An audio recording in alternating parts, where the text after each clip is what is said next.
How long do you suppose it's going to take to get him to understand fully what you mean when you say a two-door igloo? Do you think you could explain it to him in 10 minutes? Do you think you're going to have to take him out on an icy cold day and show him what frozen water means? Because they don't know about refrigerators. He's never seen this frozen water. He's never seen this white stuff come from the sky. He has no brain cells. He has no content for what you're talking about. Though you and I think in offhanded terms of two-door igloo. How are we able to do that? We are only able to do that because we have this complexity of content in our brain cell structure.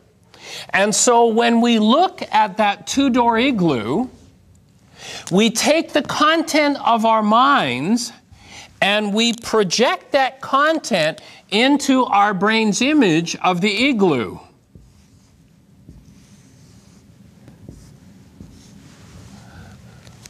But is the igloo out there? That's just lines on a board.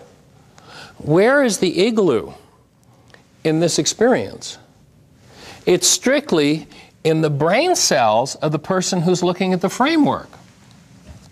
Now, once you recognize that, you have a deep insight into relationships.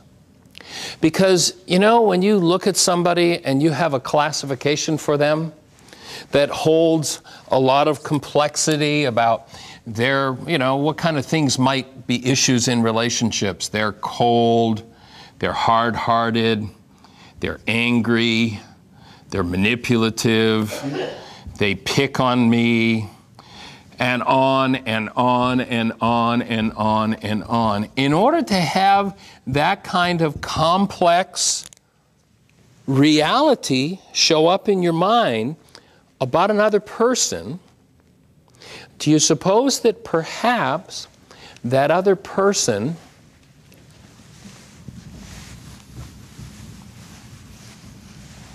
is just a framework that resonates content in you that you then put into your brain's image of them? And you might remember in Romans 2, and if you go back into the ancient Aramaic teachings, those teachings were simply about how life works, how our human organism works, how our minds work, how the health process of this human physiological system works, and how the world works. You might remember in Romans 2 they said, "Beware you who judge another, for that in which you judge another, you have been guilty of practicing." You know, I only need to listen to your conversation for 2 minutes about somebody that you're upset with, and I know a lot about the content of your mind. And you may not know that you're telling your life story as you spill about somebody else, or what you think is somebody else. And when you go into interaction with someone, what happens is that your content, where you are able to open and allow yourself to look at it, comes forward, but the mind does an interesting trick. It takes your content and it makes it look like it's about somebody else. So when we have a conflicting situation in a relationship, here's what we have. We have person one with problem one.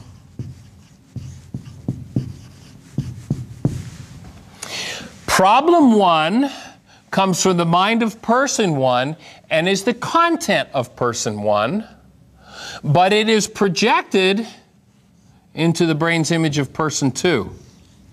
So person one is sure that person two is responsible for their content. And they lie to themselves because they have no clue that what they're feeling is what's happening inside of them.